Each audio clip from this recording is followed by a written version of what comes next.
Hello students, welcome to Gradeup. I am Savitri Krishnamurty and I am your VARC instructor. Today I am going to teach you how to improve your comprehension skills, which are very useful for your CAT. Now, as you know, at Gradeup we have a YouTube channel for CAT preparation where we have classes from Monday to Sunday. So please watch us at 257 on subjects that you're interested in. Without much ado, let's start with reading comprehension. As you know, comprehension carries a high weightage. Let me put this on silent. I forgot to do that.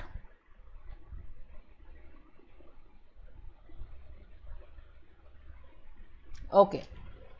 So, it carries a high weightage in CAT and other MBA exams. The overall weightage for RC is anywhere from 12 to 25% of the entire question paper. And the reading comprehension in the VARC section of CAT is 24 out of 34 questions. So from this you can figure out what is the importance of reading and reading comprehension, right? So let us just quickly look at different exams and the passage size and difficulty level. I will be stressing on CAT and XAT. The other exam, if you do well, if you prepare for CAT and XAT, you prepare for all the exams, right? So CAT, you have passages which vary in length from 300 to 900 words. Generally, it's around 500, 550 words, 700 maximum. Sectional, it is 70% of the VARC section. What is 70%? The reading comprehension. And overall in the question paper, it is 24%. So 1/4 of the question paper is reading comprehension only. In XAT, similarly, the sectional percentage of reading comprehension in the verbal ability section is 60%. Excuse me. And overall, it is 15%. So now you can understand all other exams, it's around 50 to 60% for all the important exams like IIFT also, NMAT also, it's about 25%. So this gives you an idea that if you want to do well in your MBA entrance exam, especially in CAT and XAT, you have to pay attention, pay importance to reading comprehension, right? So let's now find out how to develop your RC skills. Read editorials, read articles, identify the main point of the article. Just reading editorials and articles is not enough. Once you read it, find out, can I identify the main point of the article or the editorial? Then you summarize the piece of writing in your own words. That is important. Once you summarize the piece of writing in your own words, whether you're doing it mentally or in writing, it doesn't matter. Many of you obviously will not write it down. Just identify and say, okay, so I understood it. If you haven't read it properly, you'll find that you will not be able to identify. What did the author say? Well, I don't know. Let me read again. At least you're going to read it again. All right. So try to understand the main point of the article and summarize the piece of writing in your own words. That is rule number 1. All right. Next, if you do this, it's going to make you a good reader. It's going to improve your knowledge. It's going to make you better prepared for your interview session. But you also need to know that to make the cutoff, your reading speed has to be good. You cannot read a passage in 20-25 minutes and then, it's not enough. You have to improve your reading speed. But that comes with practice. If you don't read at all and then suddenly say, oh, I must read very fast, what will happen? You'll lose comprehension. You won't understand what you're reading. So you'll be spending 5 minutes reading the article, but you won't understand anything. So if you read fast, if you read regularly, you'll get into the habit of reading. After that, time yourself while reading. And each time try to read a little faster than you did the time before. For example, editorials are all of the same size. So if it takes you 7 or 8 minutes to read an editorial today, see if you can do it after 2-3 days. See if you can read it in 5 minutes. Next, see if you can read it in 3 minutes without losing comprehension. Can you still identify the main point? So have that sense of urgency in your mind when you're reading so that you read faster. And that is what you require to do, because a cat passage with 5 or 6 questions. If you can read and answer all the questions in 10-12 minutes, excellent, you are there. All right, so first read regularly, try to increase your reading speed without losing comprehension, and then test whether you really are reading well by taking mock tests, answering past years question papers. Okay, that's something you should do. And when you are answering past years question papers also, time yourself, not more than 15 minutes for a difficult passage, not more than 10 minutes for an easy passage. Slowly you will get the hang of it. Next question: what are the skills required to answer questions correctly and score well in reading comprehension? First rule is obviously be a good reader.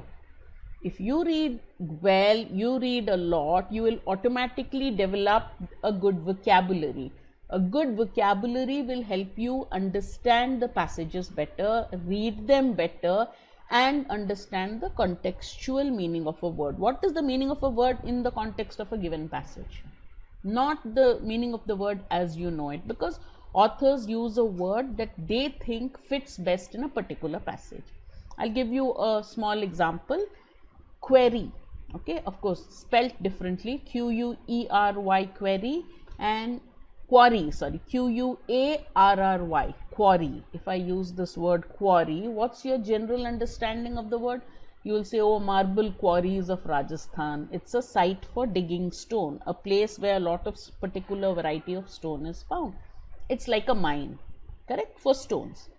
But if the author has used it, and this is a cat question, the wolf pack sensed the quarry was close by and they surrounded the area. Now here it's nothing to do with mine. A quarry is a prey, P-R-E-Y. A prey of a hunt is a quarry. So in the context in which that word has been used, you should understand it. Then if it's a difficult word or an uncommon word, generally there's a question on it. Even otherwise, you will understand the tone of the passage better, you will understand the main point better. So understand the contextual meaning of a word and read passages of different types. Don't say, I'm interested in cricket, I'll only read articles on cricket. Of course, do that also. Start reading articles. Start your reading by reading on a topic that you like to read. Cookery books, cricket, films, doesn't matter, music. And after that, change, because CAT asks you questions from different subjects and different categories in terms of style. There'd be one which will look like a very nice humorous story. There'd be one which looks like a very difficult scientific article. So if you read passages of different types and different styles, you will be able to attempt these passages faster and better, which is what you want to do, right? So what are we going to do? We will go back on the rules. You have to read regularly and there is no escape. You cannot say, I don't like reading, I don't have the time to read, what should I do? The point is, you cannot train for a marathon without practicing running. You can't go for walking, some sort of if you walk regularly, you find you can walk more and more. If you run regularly, you find that 5 kilometers, 16 kilometers, 30 kilometers is not tiring you out. So you have to read regularly. Practice is essential. When you read, understand the main theme, understand the style and tone in your own words. You don't have to know the exact word for a style. That will happen in the classes when we teach you reading comprehension. Overall, say, iska style acha hai. He's written so well. He's written it so easily. There's another one you'll say, oh, the same topic this author has written in a very bombastic way. He's used big words, but finally I like that article better. It is just that. And then tone, you'll say, this guy is praising somebody. This guy is negative about it. He is negative about it in a funny way. He is negative about it in a twisted way. So those are the things that will lead you to the tone of an author. And they will also give you the ability to answer both direct and indirect questions. Direct questions are easy. According to the passage, according to the author, you go back to the passage and look at the part which from where the passage question has been asked and you can answer it. But indirect questions, one which says what can you infer from what the author has said, so you have to make inferences. That is called reading between the lines. जो लिखा गया है, जो नहीं दिया गया है also. So you put 2 and 2 together and draw an inference which has to be correct. And that is where CAT traps you by giving you options which are so confusing. But if you are confident of your ability to understand, you will not get trapped in those wrong words and wrong meanings. So that is why that reading will give you that ability to understand the correct option, to understand which is the correct option and understand which is the wrong option. That's important. So what should we read? Read everything and anything. Obviously, the first rule I'll tell you is read a topic and the subject that you are interested in. If you start by saying, "Acha, philosophy ka passage CAT mein aaya, let me read something on philosophy," and you don't understand it, you stop reading altogether. That's my fear. So read on a topic that you like. When you read the newspaper, start with the sports page, then go to page 3, but make sure you read the editorials. Now sometimes the editorials, the author may say something that you don't agree with, but at least find out why you don't agree with what the editor is saying. Read another newspaper and you will find, oh, the author has said something even better about this, right? So that is very important. Philosophy, if you can, there are very famous books on philosophy. Will Durant, The Story of Philosophy is there. There are a lot of good ones which gives you philosophy from the ancient to the modern time. But you can go to any magazine and read up about art and culture, natural sciences, social sciences, or better than that, go to any blog or editorials of New York Times, Economist, nice newspapers. In India, you have the Hindu, the Times of India, Business Standard, Economic Times. There are so many.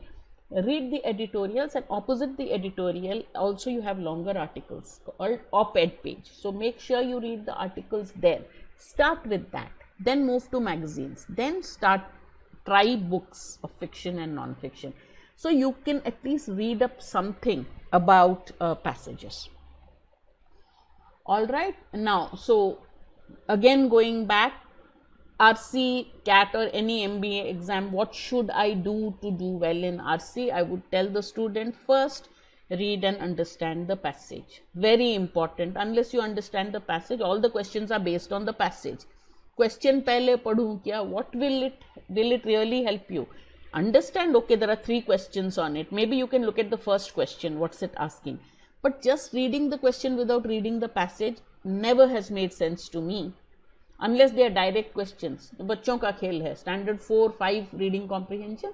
They will tell you blah blah blah is the President of India or Prime Minister of India. The question will ask, who is the President or Prime Minister of India? You don't get questions like that in CAT. Unless you read the entire passage, where will you get the main point? Question will ask, what's the author's main point? Unless you read the passage properly, how will you know what is the purpose of the author? Why is he writing the passage? Unless you read the entire passage and have some understanding of it, not entirely, you won't understand every word, you don't need to understand every word. So first you can understand 50% of the passage and answer all the questions correctly. But the key is understand at least that 50%. So you can skim through once, which is fine, just to get a feel, what's the subject, what's the tone, what is bahut mushkil hai, go to the next passage. Leave questions 1 to 6, go to question 7 and see if the next passage is any easier. That's okay. But don't just read the questions and leave it. Go back, read the passage, understand it. How do you understand it? By trying to find the main point of every paragraph. Second, understand the thought flow of the author. So you are basically telling yourself, oh, so the first paragraph the author is saying this, second paragraph the author is saying this, third paragraph the author is saying this. That's called the thought flow of the author. How has he put his points forward? How was ma'am's class on RC techniques? Oh, first she told us about the weightage of RC in CAT, then she told us the topics, then she told us the strategy. So that is my thought flow. How am I going to tackle it? Same way an author, when he talks about a point, has a thought flow. He has given an introduction where he has quoted Abraham Lincoln. Second paragraph, he has defined something. Third paragraph, he has given this. If you understand that, then you've understood most of the passage. Then when there are questions which ask what can you infer from what the author is saying, try to understand, go back to that part, try to see, okay, what did he say, and then answer. Now, very important in terms of RC, RC samajh liya, half the battle won. But the last line, understand the question before trying to answer it. You know, otherwise a person who survives a very good ball goes and gets run out, or getting run out on a no ball.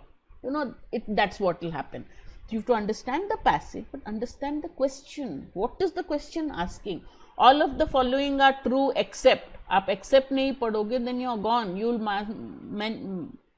will mark the first option, which is what is true according to the passage. But the question is asking what is not true according to the passage. So you have to understand what is the question, then attempt to eliminate options and answer. So read and understand the passage, read and understand the question. When you are reading the passage, try to get the pattern of the passage. That's called the thought flow. That is very important for a CAT exam. Alright, so when you're looking at, I've told you, CAT is the exam I'm going to concentrate on. When I say CAT, other exams follow. Just before ZAT, we will do a couple of extra classes on how ZAT is different from CAT in terms of RC. One is 34 questions. Generally, these 34 questions are divided into 4 or 5 passages, 3 long passages, 2 short passages. When I say long passage, there will be 6 questions or 5 questions on it. Short passage means 3, maximum 4. So it depends on the question setter how many he does, but he has to come to the count of 24, right? So then those questions are generally of moderate level difficulty or they are tough. Very few really easy questions in CAT. This is the trend in 2019. 2017 was easier. 2018, 17 and 18 were way easier compared to 2019. But I could say 17 was easier than 18. 18 was a little tougher than 17, but 19 of course was a tough exam for RC. But today I've given you a passage from 2019 which the students said kuch bhi samajh mein nahi aaya after the exam. That's because of the stress. Today when you attempt it, you will see whether it's tough or easy. You will say, oh, they found this stuff, this is easy. So it's exam stress that sometimes makes you feel a moderately difficult passage is tough. So what is easy in the classroom turns out to be moderately difficult in the exam, and what is moderately difficult in the classroom turns out to be difficult in the exam. That's because you are stressed out. Let's say you're attempting the verbal section third, right? So once you finished quant and LRDI, you're tired, and when you're tired, the same passage starts looking more difficult. It is not. That time, the techniques that we did, that read, focus on the passage, simplify it by getting the thought flow, trying to summarize it, identify the main points, these will help you answer the questions better. How do you develop these skills? Obviously by practicing.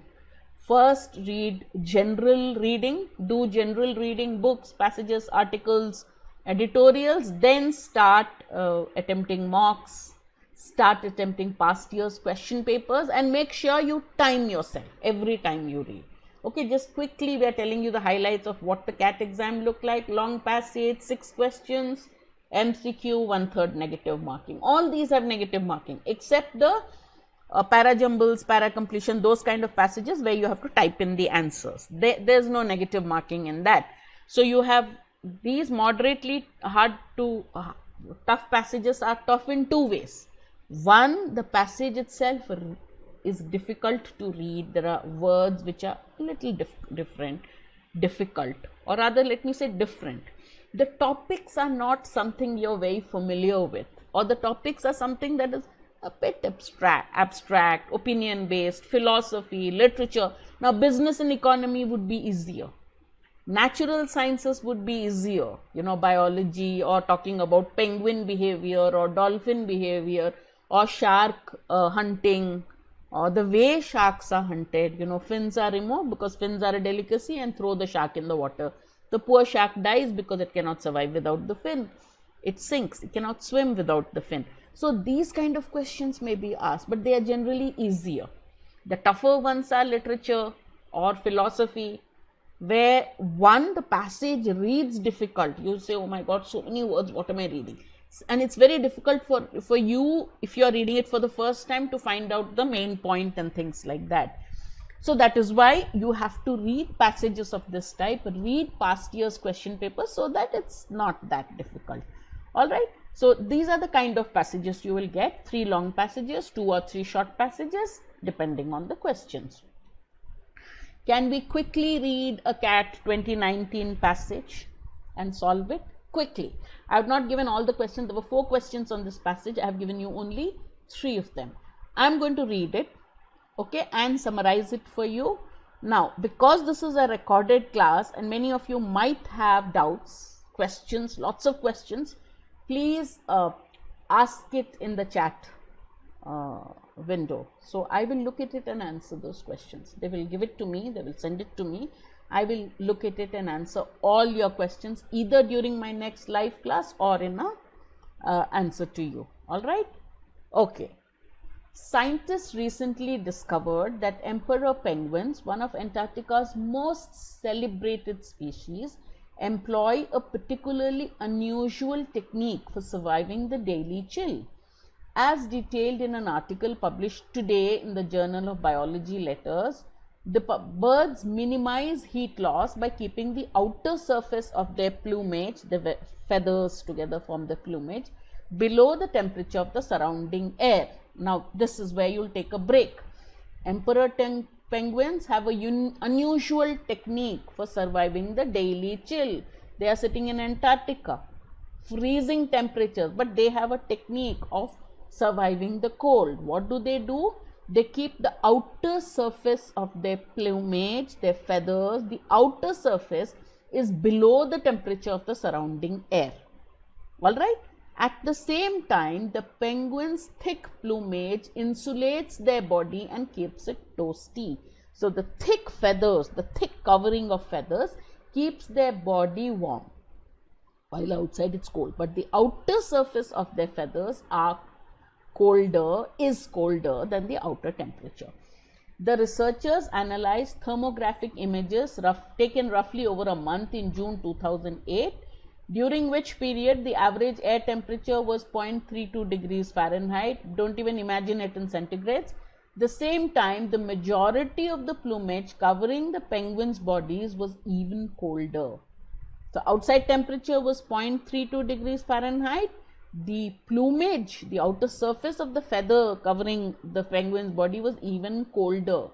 The surface of the warmest part of their body was their feet. The surface temperature of their feet was 1.76 degree Fahrenheit. But the plumage on their heads, the feathers covering their head, chest and back, were minus 1.84, minus 7.24, 9. So while the temperature was 0.32, the temperature of the outer coverage of the plumage was in the minuses, much lower than the outer temperature. All right, this is the first paragraph. He has said it 3-4 times, so they've given you enough time to get the main point here. Next, overall, the entire outer surface of the penguin's body was below freezing at all times except for their eyes and beaks. The scientists also used a computer simulation to determine how much heat was lost or gained from each part of the body, and discovered, now this is interesting, that by keeping the outer surface below air temperature, the birds might paradoxically be able to draw very slight amounts of heat from the air around them. So what is he saying? He is saying, why is it paradoxical? Here, what's a paradox? A paradox is a situation where two opposite things happen, or a situation where two things are close to each other and they are opposite to each other. You won't expect them to be together. So he is saying, by keeping the outer surface below air temperature, the birds are actually getting some amount of heat from their surroundings. The key to their trick, now again, this is important, the key, where is my pen? The key to their trick is the difference between the two types of heat transfer, radiation and convection. Convection is where radiation is, you don't need a medium. Convection is when there is a medium. So he is saying that this difference between the two types of heat transfer, contact, convection, no contact, radiation, right, just goes like that. The penguins do lose internal body heat to surrounding air through some thermal radiation, just as our bodies. Of course, they lose body heat, but their bodies, not surface plumage, are warmer than the surrounding heat. So inside their bodies are warmer, the surface plumage is colder. Heat generally radiates outwards over time, moving from a warmer material to a colder material. Body is warmer, plumage is colder, outside temperature is warmer. So what happens? To maintain body temperature while losing heat, the penguins, like all warm-blooded animals, rely on food. So first, they lose body heat, but what happens by thermal radiation? But what is happening? The body is warmer. So where does the radiation happen? It only goes to the inner surface of the plumage. The outer plumage, on the other hand, is colder, and he is not explained that. He says heat gradually radiates over time, moving from a warmer material to a colder material, and he is not denying that the penguins lose heat. He is also saying that the penguins, let me put this back. He is also saying like they get their heat, body heat from food. Okay, next. The penguins have an additional strategy. They keep warm by having food, of course. What is the additional strategy? Their outer plumage is even colder than the air. All right. So the simulation, the scientists did a simulation, right? They found that the penguins might gain back a little of this heat through thermal convection, the transfer of heat via the movement of a fluid, in this case the air. Radiation is air to air and convection is air to fluid, correct, I forgot. In this case, what's the fluid?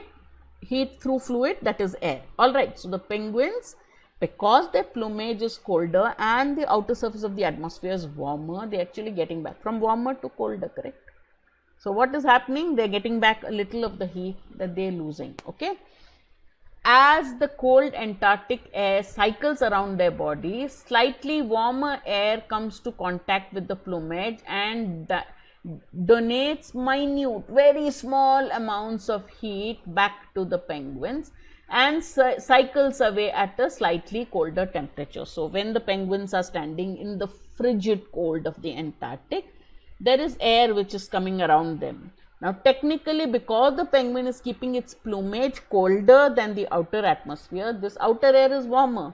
So since heat through convection moves from warmer to colder bodies, the air which is outside gives some warmth to the penguin, a little amount, but he is saying that's enough. Okay, most of this heat doesn't make it all the way through the plumage back to the penguins, but it makes a slight difference. At the very least, the method by which a penguin's plumage wicks heat from the bitterly cold air cancels out the radiation. So the penguin might be losing some heat through radiation. By getting a little bit of the heat back, at least it cancels out the radiation. So heat is not lost, heat is conserved in the body. And they have an unusually demanding breeding season, so they need warmth. This breeding season is very long. The penguins trek as far as 75 miles to breed, and during these times, the male penguins, during the incubation period of 64 days that it takes for that, the male penguin doesn't eat anything. Therefore, it conserves calories by giving up. That is how it lives. It can conserve as much calories by giving up as little heat as possible, because it doesn't eat for 64 days almost, and it also walks 75 miles, it treks during the breeding period. Got it? Looked hard, but it isn't. Let's look at the questions quickly. In the last sentence, what is the author of paragraph 3? The slightly warmer air and at a slightly colder temperature refer to which air? The air, now this is where your reading comes in handy. In an actual CAT exam, you go back to the passage which I have highlighted. What is this slightly warmer air talking about? The surrounding air. Okay, then it cycles away at a slightly colder temperature, the same air. Okay, it gives heat, this warmer air from the temperature gives heat to a part of the penguin's body, which is the plumage, and it becomes colder. Because it's given heat and is going away, it becomes a little cooler. So you have cross-checked the answer. What do you think is the answer? Is it option A, the warmer air is the air inside the penguin's body, and the cooler air in the fall in temperature in the body after it transfers some heat? No, the colder air is the outer air. The colder air is the cold Antarctic air, correct, which becomes warmer because of the heat radiated out? No. The colder air is the air trapped in the plumage, which is warmer than the Antarctic air? No. The cold Antarctic air whose temperature is higher than that of the plumage, and the same which becomes colder. So the answer is D. Got it? Direct question for a seemingly difficult passage which wasn't. Right? So why did it become easier? Because we read it and we simplified it to ourselves. Why did the author use the word paradoxically? We have explained it. I have explained it you when reading the passage. Keeping their body colder keeps the penguins, helps the penguin keep their plumage warmer. They don't keep their body colder. They keep their plumage colder, outer part of their plumage.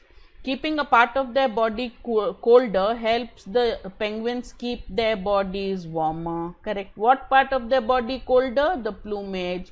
So in that context, what happens? They are warmer. Heat gained through radiation happens, true, but that's not the meaning of the paradox. Heat lost through radiation happens, but that's not the paradox. Okay. Last question of the set. Oh, I've got the answer on. Okay, sorry.